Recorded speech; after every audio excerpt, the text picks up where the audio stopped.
two countries, two legends, two forces that the world's most dangerous men fear. On one side, the United States Navy SEALs, the most famous special operations force on the planet. The men who killed bin Laden. The men who don't sleep, don't quit, and don't fail. On the other side, the British SAS, the regiment that invented modern special forces. The blueprint that every elite unit in the world copied. The men so secretive, their own government rarely admits they exist. Both have earned their reputation in blood. Both have operated in the darkest corners of the world. Both believe they are the best, but only one can be tougher. Today, we find out the year is 1962. President John F. Kennedy signs an order. He wants a force that can fight anywhere, on land, in the air, underwater, a force with no limits. That order created the United States Navy SEALs. SEAL stands for sea, air, and land. It's not just a name, it's a mission statement. These men are trained to operate in every environment on Earth. No terrain too hostile, no condition too extreme.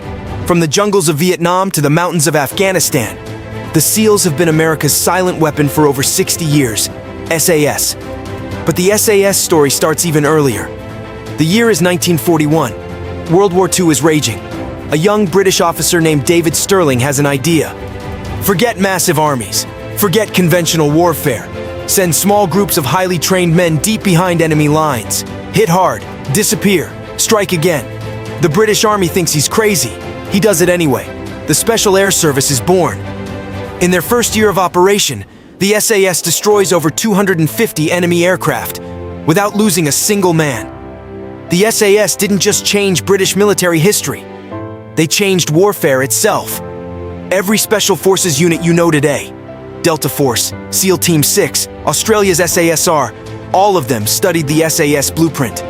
When you invented the game, you don't need to prove you're the best at it. To become a Navy SEAL, you first survive BUD-S, Basic Underwater Demolition SEAL Training.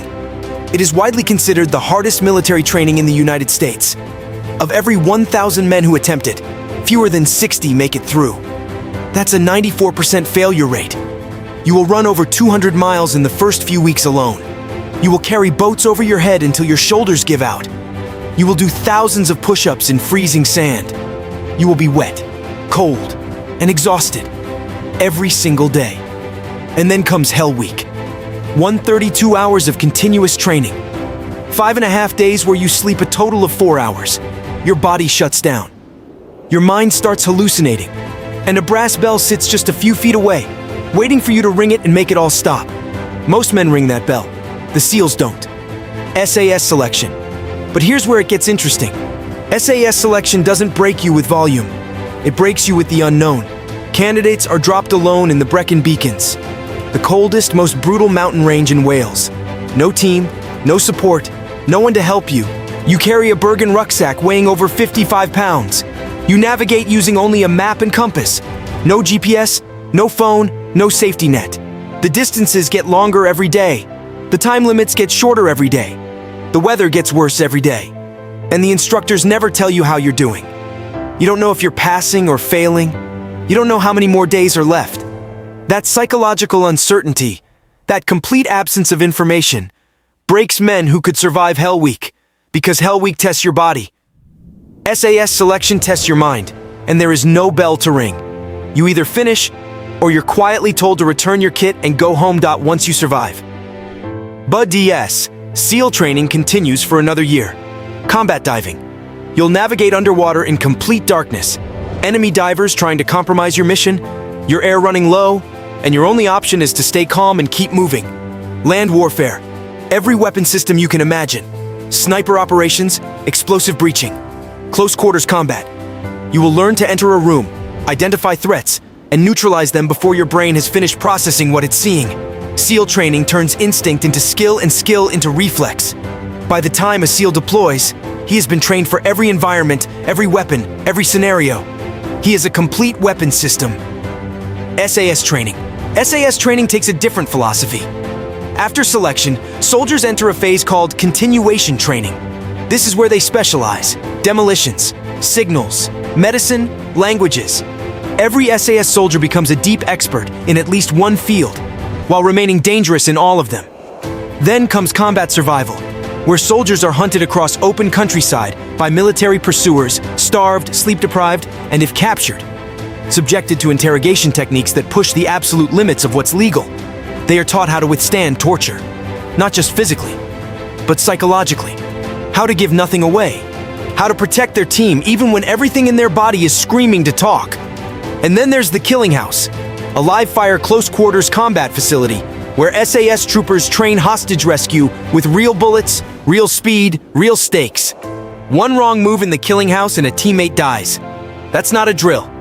That's the standard dot. The SEALs have a list of operations that reads like a Hollywood script, except every word of it is real. Operation Neptune Spear, 2011. SEAL Team 6 infiltrates Pakistan at night. They find Osama bin Laden. They eliminate the world's most wanted man. The entire operation takes 38 minutes. The Maersk, Alabama, 2009. Pirates have taken an American captain hostage. 3 SEAL snipers firing simultaneously from a moving ship in darkness on a moving target. 3 shots, 3 kills, 0 mistakes. These are not lucky outcomes. These are the results of thousands of hours of training executed under the most extreme pressure imaginable. SAS operations. The SAS record is quieter, but no less devastating. Iranian embassy siege, 1980. 6 terrorists have taken 26 hostages in London. The SAS is given the green light.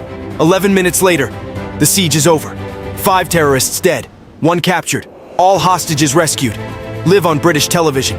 The Falklands War, the Gulf War, Afghanistan, Iraq.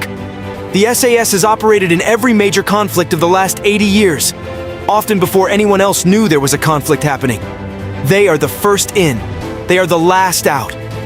And in between, they do things that will never appear in any official report. We don't do it for the glory. We do it because no one else can. So who is actually tougher? Let's break it down.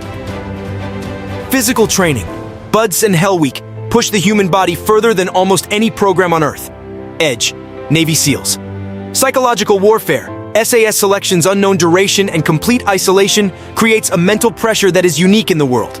Edge, SAS. Versatility. SEALs are trained across every environment and weapon system from day one. Edge, Navy SEALs. Covert operations. The SAS has been running deep cover, behind enemy lines operations since before the SEALs existed. Edge, SAS combat record. Both forces have near-perfect operational records. Both have completed missions that seemed impossible. This one is a draw dot here, quote, S the truth. You cannot put a number on human will. You cannot rank men who have already proven they exist beyond normal limits. The Navy SEALs are the most physically tested warriors on the planet. The SAS are the most psychologically hardened. The SEALs will outrun you, outswim you, outshoot you. The SAS will outlast you, outsmart you, and disappear before you knew they were there. They are not rivals. They are brothers in a fraternity that has no name, because the men inside it don't need one. Both are the best. Both are untouchable. But if you put a gun to my head and made me choose, I'd want both of them on my side. Drop a comment, SEAL or SAS, and subscribe, because next week we're going inside the unit that trains even harder than both of them. See you there.